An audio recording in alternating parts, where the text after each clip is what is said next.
السلام علیکم عزیز طلبہ طالبات، امید ہے کہ آپ سب خیریت سے ہوں گے۔ آج ہم اسٹیپس آف لرننگ قرآن کا لیکچر لے کر آپ کے پاس آئے ہیں۔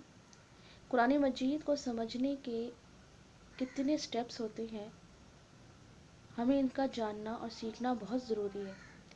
جیسا کہ آپ جانتے ہیں، قرآن مجید اللہ رب العزت کا کلام ہے جو کہ تمام انسانیت کی ہدایت کے لیے نازل ہوا ہے، جو کہ محمد مصطفیٰ صلی اللہ علیہ وآلہ وسلم پر نازل ہوا ہے۔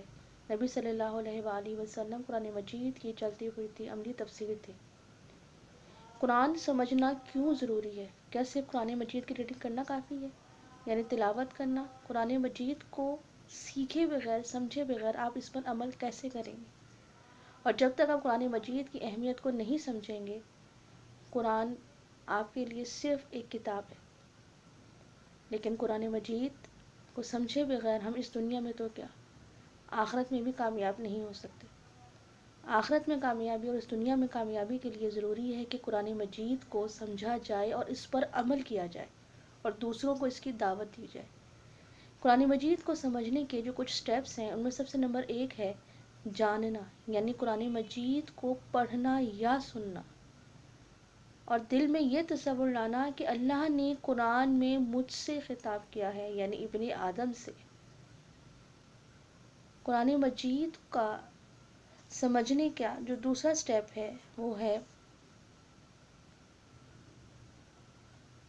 سمجھنا، یعنی قرآن مجید کی ہر آیت کو لفظی ترجمے کے ساتھ پڑھنا، اس کو اپنی زبان میں سیکھنا، قرآن مجید کی تفاسیر کو پڑھنا، کسی عالم یا اسکالر سے اس کو سیکھنا ہم پر فرض ہے۔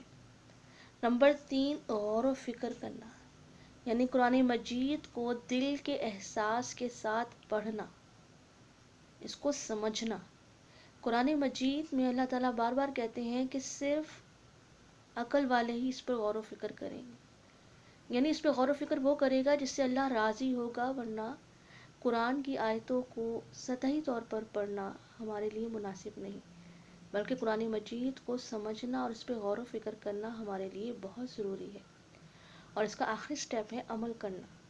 جب ہم نے قرآن مجید کو جان لیا، سمجھ لیا اور اس پہ غور و فکر کر لیا، اب ہم پر قرآن مجید پر عمل کرنا فرض ہو جاتا ہے، یعنی قرآن مجید کی آیات پر، یعنی احکام اللہ پر عمل کرنا۔ قرآن مجید کی کسی ایک آیت کا انکار پورے قرآن کا انکار ہے۔ قرآن مجید کا اسلوب، قرآن مجید میں اللہ رب العزت نے آپ سے مخاطب ہو کر نبی صلی اللہ علیہ وآلہ وسلم کے ذریعے آپ کو اس دنیا کی علوم کا خزانہ بخش دیا ہے۔ یعنی جب آپ قرآن پڑھتے ہیں تو در حقیقت آپ وہ علم پڑھتے ہیں جس کی بنا پر آپ کو اللہ نے اپنا خلافت کا نائب قرار دیا ہے، یعنی آپ کو اپنا خلیفہ بنایا ہے، آپ کو تمام مخلوقات میں اعلیٰ درجہ عطا فرمایا ہے۔ اللہ تعالیٰ نے قرآن مجید میں جو اسلوب اختیار فرمایا ہے اور جو اس میں مضامین اور علوم ہمیں سکھائے ہیں، وہ در حقیقت ہمیں دنیا میں اور آخرت میں بلندی تک لے جاتے ہیں۔ قرآن مجید میں اعتقادی مسائل بیان ہوئے ہیں، اخلاقی ہدایات نازل ہوئی ہیں، شرعی احکام نازل ہوئی ہیں۔ اس میں دعوت ہے، نصیحت ہے، عبرت ہے، تنقید ہے، ملامت ہے، تخویف ہے، بشارت ہے، تسلی ہے، دلائل ہیں، شواہد ہیں، تاریخی قصے ہیں، کائنات کی طرف اشارے ہیں اور فلسفہ اخلاق ہے۔ تو ہمیں اس سے پتہ چلا کہ قرآن مجید کو جب ہم پڑھتے ہیں تو در حقیقت ہم وہ تمام علوم پڑھتے ہیں جو اللہ نے ہمارے لیے ضروری قرار دیے ہیں۔ لیکن آج افسوس ہم اس مقام پر آ گئے ہیں کہ قرآن مجید صرف مرنے والے کے لیے، ایصال ثواب کے لیے یا رمضان المبارک میں نیکیوں کے لین دین کے لیے یوز ہوتا ہے۔ قرآن مجید پر عمل کرنا تو بہت دور کی بات، ہم قرآن مجید کی آیات کا حوالہ دیتے ہوئے بھی ڈرنے لگے ہیں۔ اگر ہم قرآن مجید کو سمجھ کر پڑھ لیں تو شاید ہم میں تفرقہ بازی ختم ہو جائے، ہمارے اندر اخلاقی برائیاں ختم ہو جائیں، یہ معاشرہ دنیا کا بہترین معاشرہ بن جائے۔ آج ہم چاند پر جانے کی بات کرتے ہیں، کائنات کی طرف دیکھتے ہیں، تو دوسری طرف ہم دیکھ رہے ہیں کہ تباہیاں ایک کے بعد ایک ہمارا مقدر بنتی جا رہی۔